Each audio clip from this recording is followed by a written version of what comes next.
नमस्कार विद्यार्थी मित्रांनो, मागच्या व्हिडिओमध्ये आपण दारिद्र्याची संकल्पना, सापेक्ष दारिद्र्य आणि निरपेक्ष दारिद्र्य या दोन गोष्टी बघितल्या. ओके, आता प्रत्यक्षात डेफिनेशन वगैरे ठीक आहे, पण दारिद्र्य मोजलं पाहिजे, राईट. दारिद्र्य रेषेच्या खाली किती लोक आहेत किंवा दारिद्र्यात जगणारी किती लोक आहेत हे बघितलं पाहिजे.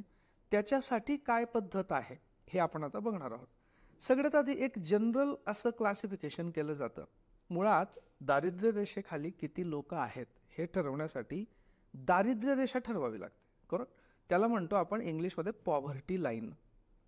पॉव्हर्टी लाईन म्हणजे दारिद्र्य रेषा. म्हणजे या अशी लाईन खेचायची की जिच्या खाली असलेली लोक ही दारिद्र्य रेषेच्या खाली आहेत, म्हणजे ते अत्यंत दरिद्री आहेत आणि त्यांना त्यांच्या बेसिक गरजा सुद्धा भागवता येत नाही, आणि त्याच्या वर जे आहेत ते दारिद्र्यात नाहीत, म्हणजे त्यांना त्यांच्या बेसिक गरजा भागवता येतात.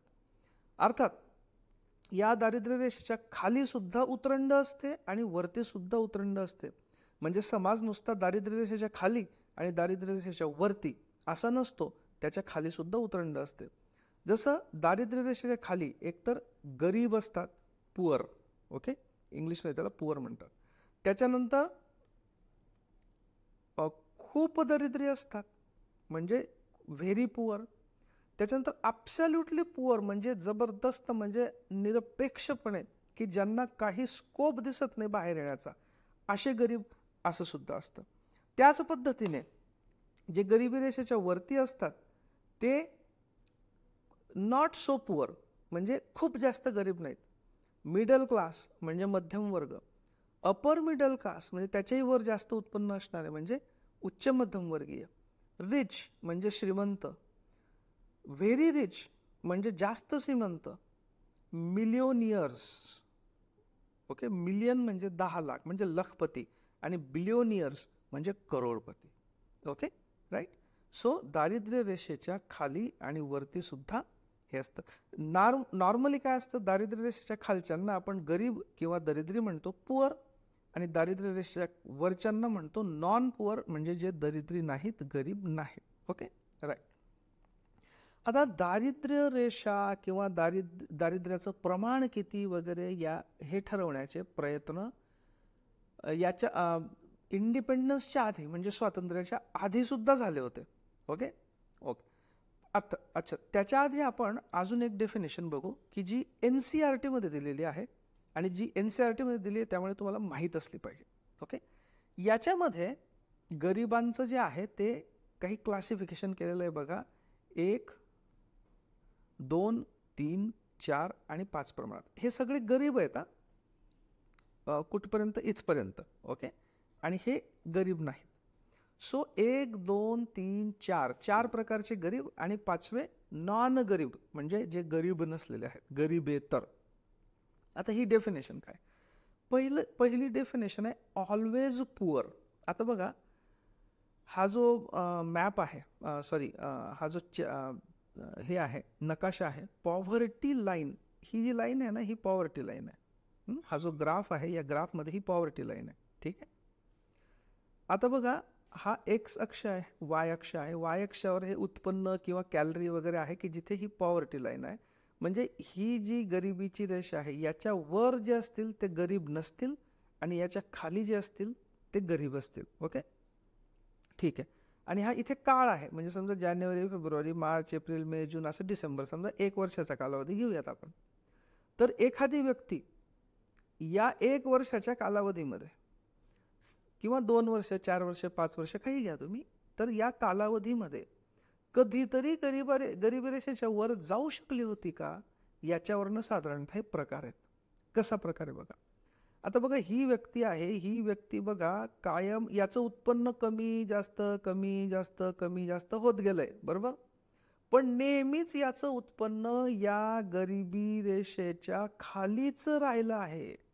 उत्पन्न बघा, इथे कमी होतं, इथे जास्त झालं, कमी जास्त कमी जास्त कमी जास्त. पण जेव्हा जास्त पण झालं होतं तेव्हा सुद्धा ते गरिबी रेषेच्या खालीच होतं. मग असे जे लोक असतात यांना म्हणतात ऑलवेज पुअर, म्हणजे नेहमीच गरीब किंवा नेहमीच दारिद्र्य रेषेखाली. सो ऑलवेज पुअर म्हणजे काय? Permanently in poverty. कायमस्वरूपी ते गरिबीतच असतात. त्यांचं उत्पन्न थोडंफार वाढलं तरी ते कधीही गरिबी रेषेच्या वर जाण्या इतपत वाढत नाही. Okay, right. आता पुढचं बघा, आता ही व्यक्ती आहे, याचं उत्पन्न बघा कधीतरी गरिबी रेषेच्या वर गेलेलं आहे. ओके, नॉर्मली गरिबी रेषेच्या खालीच आहे, पण अगदी कधीतरी अचानक गरिबी रेषेच्या वर गेलेला आहे. याला म्हणतात युजली पुअर. युजली पुअर का? कारण युजली म्हणजे सर्वसाधारणतः तो गरिबी रेषेच्या खालीच आहे, कधीतरी चुकून त्याचं उत्पन्न गरिबी रेषेच्या वर गेलेलं आहे. म्हणजे कधीतरी त्यांना अचानक काहीतरी उत्पन्न मिळतं, पण ते उत्पन्न जस्ट गरिबी रेषेच्या वर जाण्या इतकं असतं आणि ते खूप कमी कालावधीसाठी असतं, ते परत खाली येतं गरिबी रेषेच्या खाली. म्हणजे याच्यात बघा कॅज्युअल वर्कर्स जे असतात, कॅज्युअल वर्कर म्हणजे साधारणतः बघा कंत्राटदारी हे असतात ना वर्कर्स वगैरे, त्याच्यावरून तुम्हाला अंदाज येईल. कधीतरी त्यांना अचानक खूप काम मिळतं आणि खूप काम मिळून तेवढ्या महिन्यापुरतं किंवा एखाद्या 2-4 महिन्यापुरतं त्यांना काहीतरी उत्पन्न मिळतं आणि तेवढ्यापुरते ते गरिबी रेषेच्या वर जातात इथे, राईट. अदरवाईज नॉर्मली गरिबी रेषेच्या खाली कॅज्युअल वर्कर्स. ठीक आहे, कंत्राटी कामगार म्हणा किंवा कंत्राटी कामगार पण नाही, काय म्हणतात त्याला, इंग्लिशच लक्षात ठेवा, कॅज्युअल वर्कर्स. ठीक आहे, ओके. यांना काय म्हणतात? Usually poor. हे ऑलवेज पुअर होते, हे युजली पुअर आहेत, कधीतरीच वर जातात. ओके, त्याच्यानंतर हा प्रकार बघा, हा गरिबी रेषेच्या वर कधी खाली, वर खाली, वर खाली, वर खाली, वर खाली, कंटिन्युअसली हा गरिबी रेषेच्या वर खाली येत राहतो. याला म्हणतात चर्निंग पुअर. चर्निंग म्हणजे काय? चर्निंग म्हणजे घुसळणे. तर बघा, हे घुसळण असते यांची. कशी घुसळण असते? कधी दारिद्र्य रेषेच्या खाली, कधी दारिद्र्य रेषेच्या वर, कधी खाली, कधी वर, खाली, वर, असं. याला म्हणतात चर्निंग पुअर. काय? Those who move in and out of poverty, की जे सारखे गरिबी रेषेच्या वर खाली होत राहतात. ठीक आहे. For example seasonal workers. कुठला तरी सीझन आला की त्यांना काम मिळतं, उत्पन्न वाढतं, ते गरिबी रेषेच्या वर जातात. तो सीझन गेला, काम मिळणं कमी होतं किंवा मजुरी कमी मिळते, गरिबी रेषेच्या खाली. परत कुठला तरी सीझन येतो, काम मिळतं, वर, पुन्हा खाली, वर खाली. Seasonal workers. ओके, म्हणजे काय की मोसमी कामगार, सीझनल वर्कर्स. मग ठीक, यांना काय म्हणतात इंग्लिशमध्ये? Churning poor. ठीक, हे तुम्ही बघा इंग्लिशमध्येच लक्षात ठेवा. Always poor, usually poor, churning poor. आता पुढचा प्रकार आहे तो म्हणजे ओकेजनली पुअर. ओकेजनली पुअर बघा, हा जो युजली पुअर होता ना, याच्यात काय होतं, हा नॉर्मली गरिबी रेषेच्या खालीच असायचा, कधीतरी वर जायचा. आणि काही असे असतात की जे नॉर्मली गरिबी रेषेच्या वर असतात, कधीतरी चुकून खाली येतात. म्हणजे याच्या एक्झॅक्ट उलट हा ओकेजनली. ओकेजनली म्हणजे काय? कधीतरी, कधी. ओकेजनली म्हणजे कधी. सो ओकेजनली पुअर म्हणजे कधीच तो गरिबी रेषेच्या खाली येतो. ठीक आहे. सो ते नॉर्मली, युजली नॉट पुअर म्हणजे नॉर्मली ते गरीब नसतात, but fall into poverty now and then. कधीतरी खालीवर होत राहतात, कधीतरी ते गरिबी रेषेच्या खाली येतात. ओके. आणि पुढचा प्रकार आहे तो म्हणजे नेव्हर पुअर. बघा, ही जी व्यक्ती आहे, याचं उत्पन्न खाली येत आहे, वर जात आहे, खाली येत आहे, वर जात आहे. पण जेव्हा खाली पण येतं ना, उत्पन्न जेव्हा खाली पण येतं, तेव्हा सुद्धा ते गरिबी रेषेच्या खाली कधी जात नाही. ओके. आणि हा काय होता? ऑलवेज पुअर काय होता? याचं उत्पन्न वाढतं, पण कधी गरिबी रेषेच्या वर वाढत नाही. याच्या एक्झॅक्ट उलट बघा, हा खाली आहे आणि फक्त ही रेष वरती सरकवली, डायरेक्ट याच्या वरती नेली, म्हणजे अशी नेली की तो नेव्हर पुअर होऊन जातो. कारण तो कधीही, जरी त्याचं उत्पन्न सुद्धा कमी झालं तरी तो कधीही गरिबी रेषेच्या खाली जात नाही, म्हणजे नेव्हर पुअर. ओके. आता हे जे 5 आहेत, या 5 काही ग्रुपिंग केलं जातं. जे ऑलवेज पुअर आणि युजली पुअर आहेत, यांना क्रोनिक पुअर म्हणतात. याला मी मराठी शब्द अजिबात सांगणार नाही, इंग्लिशचाच लक्षात ठेवायचा. अर्थशास्त्र आणि सायन्स हे असे सब्जेक्ट आहेत की ज्याच्यामध्ये शक्यतो तुम्ही शिका सगळं मराठीतनं, पण इंग्लिश टर्मिनॉलॉजी लक्षात ठेवा. आणि ती काही एवढी कठीण नसते इंग्लिश टर्मिनॉलॉजी की तुम्हाला ती समजणार. ओके. सो ऑलवेज पुअर आणि युजली पुअर यांना म्हणून काय म्हणतात, क्रोनिक पुअर. त्याच्यानंतर चर्निंग पुअर आणि ओकेजनली पुअर यांना म्हणतात ट्रान्झिएंट पुअर. ट्रान्झिएंट म्हणजे काय, ट्रान्झिएंट म्हणजे ज्याच्यामध्ये बदल होत राहतो, याला ट्रान्झिएंट म्हणतो आपण. सो चर्निंग पुअर आणि ओकेजनली पुअर यांना मिळून म्हणतात ट्रान्झिएंट पुअर. आणि जे कधीच पुअर नसतात, नेव्हर पुअर, त्यांना म्हणतात नॉन पुअर, म्हणजे गरीबेतर, गरीब सोडून इतर.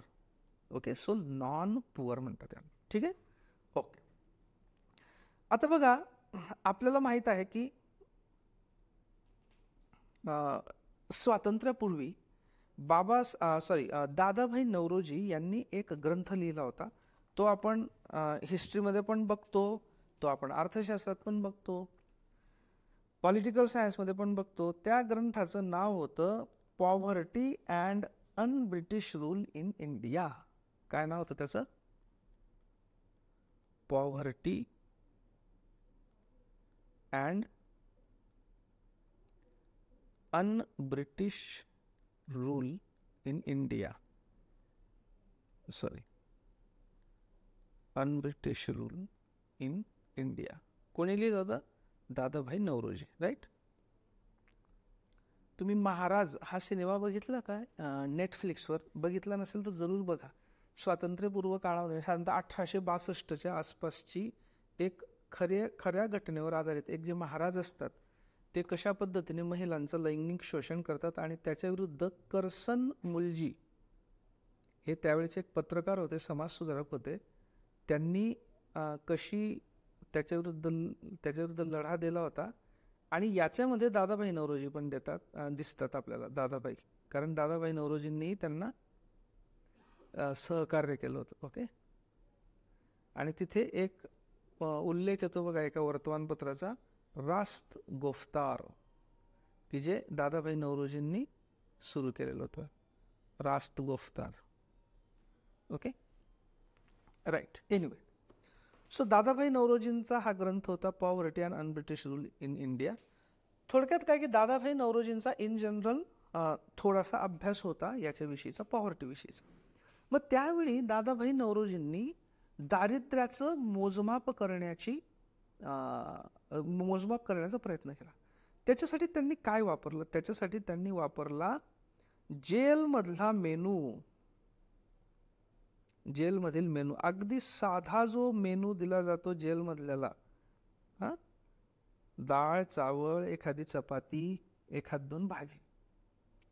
सो जेलमधील जो मेनू आहे, जेलमधील मेनूमध्ये काय काय असतं सकाळ संध्याकाळ, आणि तेवढा आहार जर घेतला तर तेवढ्या आहारासाठी किती खर्च लागेल, आणि त्याला जे म्हटलं त्यांनी, त्याला म्हटलं जेल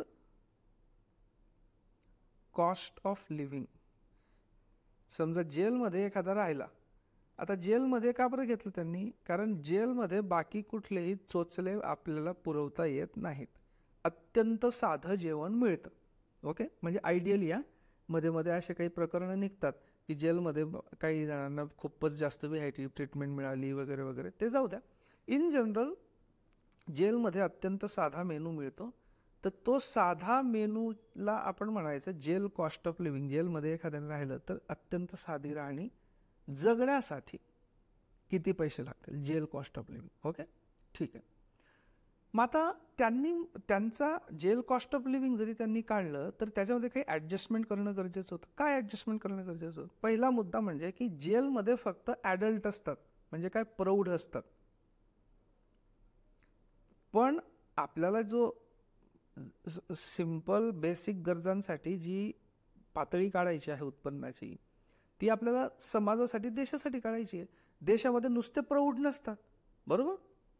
म्हणून मग त्यांनी काय केलं, एक असं ॲझम्पशन केलं, असं गृहीत धरलं की जेलमध्ये राहण्याच्या इतकी कॉस्ट असलेले लोक 2/3 असतील आणि समाजामध्ये साधारणतः 1/3 मुलं असतील. ओके, सो 2/3 हे प्रौढ आणि 1/3 हे मुलं. ठीक आहे, एक मिनटात मी पुढच्या पेजवर घेतो. सो दादाभाईंनी काय केलं की बाबा जेल कॉस्ट ऑफ लिव्हिंग लावायची 2/3 लोकांना, कारण 2/3 लोक असतात प्रौढ. आणि मुले ती त्यांनी ॲज्युम केली की उर्वरित 1/3 ही मुलं असतात. ओके, सो 2/3 अधिक 1/3 म्हणजे 3/3 म्हणजे 1 होईल. याच्यात त्यांनी अजून काय केलं, या 1/3च्या अर्धा मुलं ही इतकी लहान असतात की त्यांना साधारणतः खाण्यासाठी काही लागत नाही. अच्छा, त्याच्या आधी ही जी प्रौढ मुलं आहेत, प्रौढ लोक आहेत, यांना फुल जेवण लागतं असं त्यांनी ॲज्युम केलं आणि ऑब्व्हियसली लागतं. आता ही जी 1/3 मुलं आहेत, दादाभाईंनी असं ॲज्युम केलं की याच्यातले अर्धे, आता 1/3च्या अर्धा म्हणजे किती, 1/3 गुणिले 1/3 बरोबर किती, 1/6. Okay, right. सो अर्धे म्हणजे 1/6 हे असे आहेत की यांना जवळजवळ खायला काही विशेष लागत नाही, म्हणजे त्यांच्या खाण्याचा खर्च काउंट करण्याची गरज नाही. त्याच्यामुळे यांच्या खाण्याचा खर्च निल, म्हणजे 0. आणि जी उरले आहेत 1/6 या बघा, याच 1 मिनिट, हेच जे 1/3 आहेत ना, याचे अर्धे आणि अर्धे भाग केले जातात नाही, आणि अर्ध्यांना काहीच लागत नाही. आणि या अर्ध्या ज्या आहेत हे पण मुलंच आहेत, या मुलांपैकी अर्धे मुलं आहेत. या अर्ध्यांना साधारणतः एका प्रौढाला जितकं लागतं जेवण, त्याच्या अर्ध जेवण लागतं असं त्यांनी ॲज्युम केलं. सो याला अर्ध्याने गुणलं पुन्हा. ठीक आहे, ते किती आले, 1/12. या हे फुल, बरोबर. ओके, ठीक आहे. ओके, सो आता या तिघांची जर बेरीज केली, हे 2/3 फुल म्हणजे झाले 2/3 अधिक हे 1/6 गुणिले 0, इथे काही लागतच नाही म्हणजे 0. म्हणजे ॲक्च्युली तसं 0 वर 0 असं लिहत नाही कधी, आपण फक्त 0 लिहू. अधिक हे 1/12 फुल, बरोबर. सो किती झाले, हे बघा, हे 2/3 फुल, हे 0 आणि हे 1/12 फुल. 1/6ला अर्धे म्हणजे 1/12ला फुल, असं ते मॅथमॅटिक्स आहे. ओके, इथे छेदात काय येईल, 12. इथे 3 चोक 12 आणि 12 एके 12. ठीक आहे, मग हे 4ने 2ला गुणायचं, 4 2 8, या 1ने 1ला गुणायचं म्हणजे 1 1 1. सो 8 अधिक 1, सो वरती काय येईल, 9. याला याने भाग जाईल, कशाने, 3ने भाग जाईल ना, 3 त्रिक 9, 3 चोक 12. सो किती आले, 3/4. सो 3/4 फुल असा त्यांनी फॉर्म्युला काढला. इथे एवढा 3/4 फुल ताट जेवणाचा, याच्यासाठी लागणारी जी कॉस्ट आहे त्याला त्यांनी गरिबी रेषा मानलं, आणि ती साधारणतः त्यांच्या हिशोबाने होती ₹16 ते 35 प्रति इयर. त्यावेळी खूप हे कमी होते ना, रुपयाची व्हॅल्यू कमी होती प्रति वर्षा. सो त्यांनी काय काढलं, साधारणतः 16 ते 35 रुपये प्रति वर्ष याची जर रेख काढली तर याच्यापेक्षाही कमी उत्पन्न असतील ते बिलो पॉवर्टी लाईन त्यांना म्हणायचं, म्हणजे गरीब रेषेच्या खालची. आणि 16 ते 35 पेक्षा जे वर असतील त्यांना म्हणायचं अबव्ह पॉवर्टी लाईन. हा त्यांनी फॉर्म्युला काढला. ठीक आहे, ओके. त्याच्यानंतर हे झालं दादाभाई नौरोजीचं. त्याच्यानंतर 1938 मध्ये 1938 काँग्रेसने एक नॅशनल प्लॅनिंग कमिटी स्थापन केली होती. त्यावेळी सुभाषचंद्र बोस हे काँग्रेसचे प्रेसिडेंट होते बघा, आणि पंडित जवाहरलाल नेहरू. आता तुम्ही म्हणाल की सर, सुभाषचंद्र बोस हे काँग्रेसचे अध्यक्ष होते आणि त्यांनी पंडित नेहरूंच्या अध्यक्षतेखाली कसं काय नेमली? कारण साधारणतः आपल्या डोक्यावर काय बिंबवलं जातं की पंडित नेहरू आणि सुभाष बाबू यांचे काहीतरी भयंकर वाद होते. असं अजिबात नाही. तुम्ही हिस्ट्री व्यवस्थित वाचा, त्यांची स्वतःची पुस्तकं वाचा, मग तुमच्या लक्षात येईल की हे सगळं खोटं आहे. वादविवाद नाही, मतभेद सगळीकडे असतात, आताही असतात. आपल्या भावंडांमध्ये मतभेद असतात, आईवडिलांमध्ये मतभेद असतात. पण ते मतभेद म्हणजे असं नसतं की ते काही एकमेकांचे दुश्मन आहेत. एखाद्या गोष्टीवर एकाचं काहीतरी मत असतं, दुसऱ्याचं काहीतरी मत असतं, ते व्यक्त करतात, त्याच्यातनं मध्यम मार्ग काढतात. तसं त्यांचं होतं. एनिवे, सो व्हॉट्सअप युनिव्हर्सिटीवर अजिबात विश्वास ठेवू नका, मूळ वाचन करा. एनिवे, सो ही जी नॅशनल प्लॅनिंग कमिटी होती यांनी सुद्धा गरिबी रेषेचा अंदाज बांधण्याचा प्रयत्न केला आणि त्यांनी साधारणतः वार्षिक 15 ते 20 रुपये, वार्षिक बाळांनो, 15 ते 20 रुपये इतकं तरी उत्पन्न किमान असलं पाहिजे, याच्यापेक्षा कमी उत्पन्न असलेले गरिबी रेषेच्या खाली, असं त्यांनी अंदाज बांधला. त्याच्यानंतर एक बॉम्बे प्लॅन आला होता बघा, तुम्हाला माहिती आहे, काही इंडस्ट्रियलिस्ट उद्योगपतींनी मिळून हा बॉम्बे प्लॅन तयार केला होता. त्याच्यात त्यांनी गरिबीचा उल्लेख केला होता आणि त्यांनी अंदाज लावला होता की साधारणतः 75 रुपये प्रतिवर्ष याच्यापेक्षा कमी ज्यांचं उत्पन्न असेल त्यांना गरीब समजलं जावं. ठीक आहे, ओके. हे झालं बिफोर इंडिपेंडन्स रफली. ओके, आता आपण बघूया की आफ्टर इंडिपेंडन्स कोणते कोणते. आता आफ्टर इंडिपेंडन्स बघा की वेगवेगळ्या तज्ज्ञांनी आपापले अंदाज काढले. याच्यामध्ये काही प्रायव्हेट तज्ज्ञ होते, त्यांनी प्रायव्हेटली सगळं केलं होतं, आणि काही गव्हर्नमेंटने नेमलेल्या समित्या होत्या किंवा प्लॅनिंग कमिशनने नेमलेल्या समित्या होत्या किंवा नीती आयोगाच्या समित्या होत्या, वेगवेगळ्या होत्या. आधी आपण इंडिव्हिज्युअल बघू. इंडिव्हिज्युअलमध्ये मी काय केलं आहे, हा एक तक्ता तयार केला आहे तुमच्यासाठी. काय तक्ता आहे हा? तर याच्यामध्ये जे मेन इंडिव्हिज्युअल्स होते त्यांची नावं आहेत तिथे बघा. हे PD ओझा, VM दांडेकर वगैरे वगैरे. त्यांनी काहींनी कॅलरीच्या आधारावर केलं होतं, तर कॅलरीवाले इथे लिहिलेत की किती कॅलरी प्रति दिवस, वर्ष कोणतं. मग त्यानुसार त्यांनी रुरल रुपीज म्हणजे ग्रामीण भागामध्ये किती रुपयापेक्षा कमी उत्पन्न असेल तर तो गरीब समजला जावा, हे. त्याचप्रमाणे शहरी भागामध्ये कितीपेक्षा कमी उत्पन्न असेल तर ते गरीब समजलं जावं, हे इथे. मग हे क्रायटेरिया अप्लाय करून, हे निकष लावून ग्रामीण भागामध्ये किती टक्के जनता गरीब आहे आणि या क्रायटेरियानुसार शहरी भागामधली किती टक्के जनता गरीब आहे याचे हे पर्सेंटेजेस आहेत. आणि या दोघांचे मिळून ओव्हरऑल सर्व लोकसंख्येपैकी किती लोकसंख्या गरीब रेषेच्या खाली आहे हे आहे. आता तुम्ही म्हणाल सर एवढं पाठ करायचं का? अजिबात पाठ करायचं नाही, गरज नाही. जनरल बघून ठेवा, हा मी टेलिग्राम चॅनलवर टाकणार आहे. जनरल बघून ठेवा. मेन इम्पॉर्टंट आहे या लोकांची नावं लक्षात ठेवणं, जेणेकरून तुम्हाला जर असा प्रश्न आला की खालीलपैकी कोणत्या तज्ज्ञाने किंवा कोणत्या समितीने गरिबी रेषेशी संबंधित काम केलंय, तर तुम्हाला ही नावं ओळखीची वाटली पाहिजेत.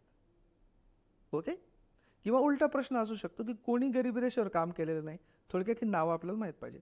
पहिले होते ते म्हणजे PD Ojha. PD Ojha so PD Ojha. ठीक आहे. यांनी निकष काय वापरला की साधारणतः प्रत्येक माणसाला दिवसाला किमान 2250 कॅलरी इतकी ऊर्जा मिळू शकेल, इतकी ऊर्जा देणारा आहार माणसाला मिळाला पाहिजे. किती? 2250, असं त्यांनी म्हटलं. त्यांनी काढली 1960-61च्या बेस इयरला घेऊन अंदाज काढले. त्यांच्या हिशोबाने प्रति महिना हे बघा, हे असं जे आहे ना, एक मिनिट मी इकडे दाखवतो तुम्हाला. हे जे आहे ना, याचा अर्थ असतो प्रति किंवा पर, इंग्लिशमध्ये पर मंथ म्हणजे प्रति महिना. सो याचा अर्थ काय झाला? प्रति महिना. आणि असं जे आहे याचा अर्थ प्रति वर्ष. ओके, सो सिंपल आहे बेसिकली की हे जे आहे ना, याला 12ने गुणलं की हे येतं. सिंपल आहे. हे महिन्याला आहे तर 12 महिन्याने गुणलं की प्रत्येक वर्षाला मिळतं. सिंपल. सो त्यांनी म्हटलं की 2250 कॅलरी मिळण्या इतका आहार जर दररोज पाहिजे असेल आणि असा आहार 30 दिवस 1 महिना पाहिजे असेल तर त्या माणसाला किमान 8 ते 11 रुपयाचं मासिक उत्पन्न असलं पाहिजे. म्हणजे 96 ते 132 रुपये प्रति वर्ष पाहिजे. कुठे? रुरल एरियामध्ये. आणि अर्बन एरियामध्ये एवढ्याच कॅलरीसाठी महिन्याला उत्पन्न किती पाहिजे? 15 ते 18 रुपये. याचं कारण काय की बऱ्याचदा अर्बन म्हणजे शहरी भागामध्ये थोडी महागाई जास्त असते. ओके, मग हा निकष लावून त्यांनी काढलं की रुरल एरियामध्ये जवळपास 51.6%, ग्रामीण भागामध्ये म्हणजे जवळपास निम्मे लोक गरिबी रेषेच्या खाली आहेत असं त्यांचं म्हणणं होतं. आणि तेच शहरी भागामध्ये ते जे होतं ते प्रमाण होतं फक्त 7%, 7.7. आणि टोटल भारतामध्ये त्याचं गरिबीचं प्रमाण होतं 44%. हे यांनी काढलं. त्यांनी 67-68 मध्ये अंदाज बांधला तर 70% आलं महागाई वाढल्यामुळे वगैरे वगैरे. त्याच्यानंतर व्ही एम दांडेकर यांनी जे नॅशनल सॅम्पल सर्वे होता ना, नॅशनल सॅम्पल सर्वेचा डेटा वापरून काढलं, हे लक्षात ठेवा. त्यांनी पण 2250 कॅलरी हाच निकष वापरला. आता बघा, PDOs यांनी 8 ते 11 रुपये काढलं होतं, 60-61चीच गोष्ट आहे. यांनी म्हटलं की साधारणतः 15 रुपये पाहिजेत प्रति महिने, म्हणजे 180 रुपये प्रतिवर्षाला. कुठे? ग्रामीण भागामध्ये हे, आणि शहरी भागामध्ये 22.5 रुपये पाहिजे एका महिन्याला. आणि ते निकष लावून ग्रामीण भागामध्ये 40% गरिबी, शहरी भागामध्ये 50% गरिबी, आणि ओव्हरऑल संपूर्ण भारतामध्ये 41% गरिबी. ठीक आहे. त्यांनीच मग 68-69 पण काढलं, पण ते काही बघायची गरज नाही आपल्याला.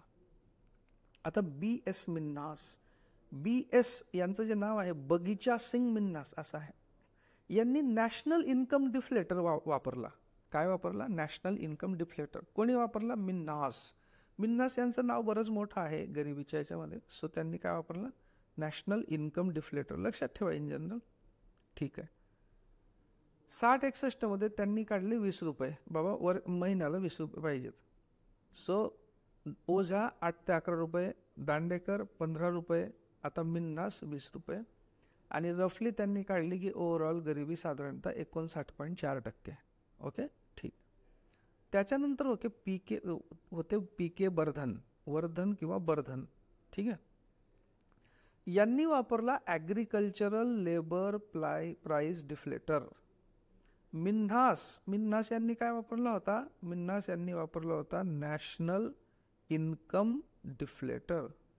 बर्धन यांनी काय वापरला? Agricultural labour price deflator. Okay. आणि यांच्यानुसार 60-61 गरिबीचं ग्रामीण भागातलं प्रमाण होतं 38%, 68-69 ते वाढून 53%. त्याच्यानंतर येतात मॉन्टेक-सिंग अहलुवालिया. हे प्लॅनिंग कमिशनचे सुद्धा चेअरमन होते, तुम्हाला माहीत असेल. 60-61 त्यांनी अंदाज काढला की 15 रुपये प्रति मंथ आवश्यक होतं. साधारणतः तुम्ही बघाल की 15 ते 20च्या दरम्यान मॅक्सिमम आहे, बरोबर? 15 ते 20च्या दरम्यान ग्रामीण भागामध्ये, आणि साधारणतः 20 ते 22च्या दरम्यान आहे शहरी भागामध्ये. 20 ते 22 रुपये प्रति मंथ. आणि त्यानुसार त्यांनी काढलं की साधारणतः 38.9 म्हणजे 39% गरिबी रेषेखाली आहे, हा त्यांनी अंदाज काढला. त्याच्यानंतर गौरव दत्त आणि रॅव्हलिन यांचं ॲक्च्युली ना स्पेलिंग वेगळं आहे माझ्या. तर यांनी म्हटलं की सॉरी, हे 1983चं आहे. यांनी ग्रामीण भागामध्ये 45%, शहरी भागामध्ये 40%, ओव्हरऑल 43.9 म्हणजे साधारणतः 44%. ठीक आहे. नंतर मिन्हास, जैन आणि तेंडुलकर 87-88 यांनी काय केलं? साधारणतः ग्रामीण भागामध्ये 45%, शहरी भागामध्ये 36.5% आणि ओव्हरऑल 42%. सो ओव्हरऑल तुम्ही जर बघाल ना की हे थोडंसं हा एक वेगळा, हा आकडा सोडून द्या, साधारणतः 40 ते 50च्या दरम्यान आहे. 40-45च्या दरम्यान बघा. 44, 41 हा पण थोडा हा ये बाजूला ठेवा, 43-42. सो ओव्हरऑल साधारणतः गरिबी त्यांचे अंदाज होते 40 ते 45%च्या आसपास ओव्हरऑल, रफली. ठीक आहे. ओके. आता यांच्यातल्या काही जणांनी काही विशेष क्रायटेरिया वापरले वगैरे वगैरे, ते आपण फक्त बघून घेऊ. जे मिन्हास होते, अच्छा आधी परत तुम्हाला सांगतो, ही नावं लक्षात ठेवा, मी जस्ट वाचून दाखवतो. PD ओझा गरिबी, VM दांडेकर गरिबी, BS मिन्हास गरिबी, PK बर्धन गरिबी, मॉन्टेक-सिंग अहलुवालिया गरिबी. अर्थात मॉन्टेक अहलुवालिया हे प्लॅनिंग कमिशनचे पण संबंधित होत्या बऱ्याच वेळा. गौरव दत्त आणि रॅव्हलिन गरिबी, मिन्हास, जैन, तेंडुलकर गरिबी, असं लक्षात ठेवायचं. जे मिन्हास होते यांनी असं केलं, असा एक हायपोथेसिस मांडला की जी पॉवर्टी आहे म्हणजे गरिबी आहे, ही कशानुसार बदलते? एकतर सायक्लिकल म्हणजे वर्तुळाकार पद्धतीने बनवली, आणि strong function of each years harvest. Harvest म्हणजे काय? शेतीचा मोसम. सो ते म्हटले की साधारणतः शेतीचा जो मोसम आहे, या शेतीच्या मोसमाशी संबंधित त्यानुसार गरिबी बदलते. ठीक आहे. म्हणजे जर शेतीचा हंगाम चांगला तर गरिबी कमी होते, आणि जर हंगाम वाईट असेल शेतीचा तर गरिबी वाढते. ठीक आहे. आता मिन्नास यांच्यापूर्वी साधारणतः कॅलरीच्या हिशोबाने गरिबी मोजली जात होती, पण मिन्नास यांना ही मान्य नव्हती, ही डिसॅग्रीड. ओके. आणि त्यांनी पॉवर्टी लाईन कशाच्या आधारावर मांडली? एक्सपेंडिचर पर इयर, 240 रुपये प्रति वर्ष. सो त्यांनी काय केलं, कॅलरी हा क्रायटेरिया मिन्हास यांना मान्य नव्हता. त्यांनी म्हटलं खर्च, वार्षिक खर्च.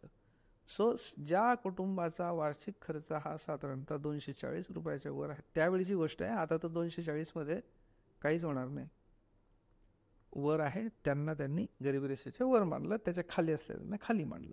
सो त्यांनी कशावर भर दिला? खर्च, एक्सपेंडिचर. दांडेकर आणि रथ जे होते यांनी NSSO डेटा वापरला, नॅशनल सॅम्पल सर्व्हे ऑर्गनायझेशनचा डेटा वापरला. कोणी? दांडेकर आणि रथ यांनी. हे पण लक्षात ठेवा. ठीक आहे.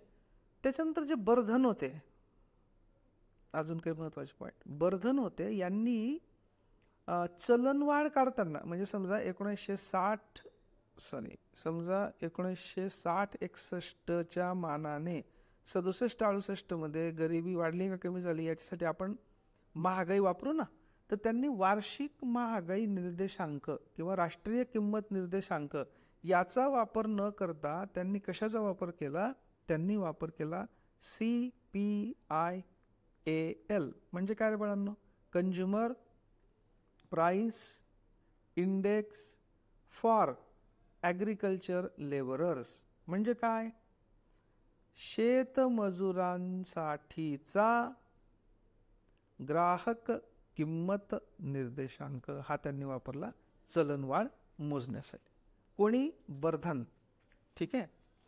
त्याच्यानंतर अहलुवालिया जे होते,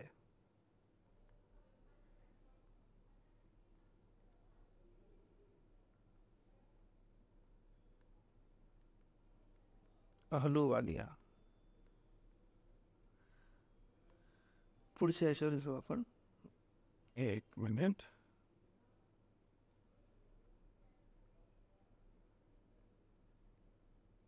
मित्रांनो, तुमच्यापैकी कोणीही अजिबात तुम्ही लोक कॉमेंट करत नाही, म्हणजे मला समजत नाही की हे तुम्हाला आवडतंय नाही आवडतंय, गरज आहे नाही आहे. जनरल आवडलं तर किंवा कॉमेंट तर करत जा, याच्यासाठी की मला समजेल की बाबांनो तुम्हाला गरज आहे याची. म्हणजे मी उगाचच माझा फुकटातला वेळ तुमच्यासाठी देतो आहे, मी काही उपकार नाही करत आहे, कारण माझं हे लाईफ मिशन आहे. पण फक्त मला एवढं कळायला पाहिजे की हे तुम्हाला आवश्यक आहे ना, तेवढ्यासाठी. ओके. अहलुवालिया यांनी सुद्धा म्हटलं की जो कृषी हंगाम असतो, जसं मिन्हास यांनी म्हटलं होतं की कृषी हंगाम याच्याशी गरिबीचा फार संबंध आहे. जसं मिन्हास यांनी म्हटलं होतं ना की शेती हंगाम, हे बघा इथे शेतीचा हंगाम. ओके. तसं यांनी पण म्हटलं की बाबा, अहलुवालियांनी पण म्हटलं की कृषी हंगाम आणि गरिबी यांचा फार संबंध आहे. आणि अहलुवालियांनी यांनी हे पण म्हटलं की बाबा, गरिबी दूर करण्यासाठी आपण नुसतंच उत्पन्न वाढवणे किंवा उत्पादन वाढवणे किंवा आर्थिक वाढ घडवून आणणे हे तर आवश्यक आहेच, त्याच्याबद्दल वाद नाही, इकॉनॉमिक ग्रोथ. पण नुसता याच्यावर भर देऊन उपयोग नाही, कारण आर्थिक वाढ झाली तरी त्याचा जो इफेक्ट आहे तो गरिबांपर्यंत पोहोचेलच असं कंपल्सरी नाही, असं होईलच असं नाही. आणि म्हणून दारिद्र्य निर्मूलनासाठी विशेष कार्यक्रम आखले पाहिजेत. म्हणजे दारिद्र्य त्याचं जाणार नाही, आर्थिक विकास झाला म्हणजे आपोआप दारिद्र्य जाणार नाही, तर त्याच्यासाठी विशेष कार्यक्रम राबवले गेले पाहिजेत दारिद्र्य निर्मूलनाचे, असं कोणी म्हटलं? अहलुवालियांनी. अहलुवालिया कोण? मॉन्टेक्सिंग अहलुवालिया. ठीक आहे. त्याच्यानंतर जे गौरव दत्त आणि मार्टिन होते,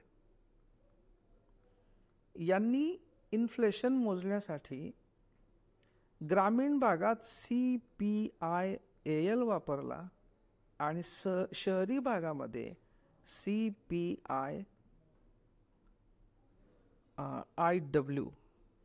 वापरला. म्हणजे काय बाळांनो?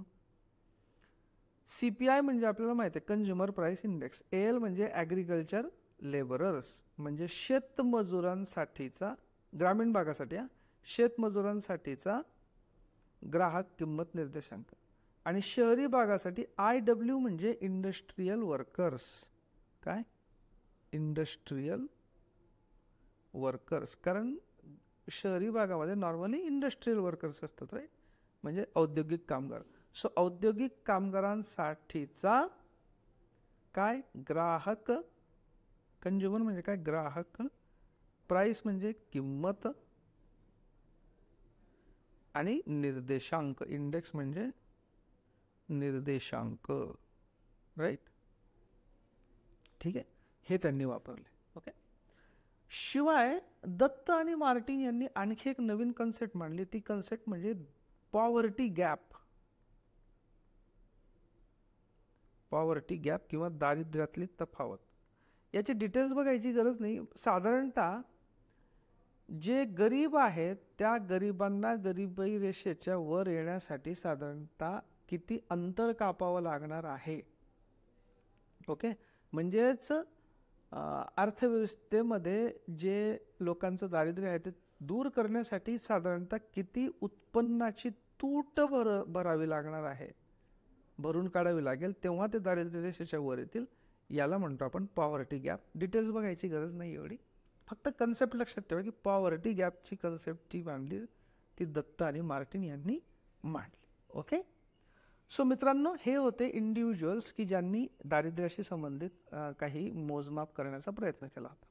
आता जे ऑफिशियली गव्हर्नमेंटने, नियोजन आयोगाने, सरकारने, नीती आयोगाने ज्या वेगवेगळ्या वेळी कार्यकारी गट नेमले होते, कमिशन्स नेमले होते, आयोग नेमले होते, एक्सपर्ट ग्रुप म्हणजे तज्ज्ञ गट नेमले होते, त्यांच्या गरिबीच्या डेफिनेशन्स आणि त्यानुसार कोण भारतात कशी कशी गरिबी होती आणि गरिबीतले ट्रेंड कोणते, हे आपण पुढच्या व्हिडिओमध्ये बघू. ओके.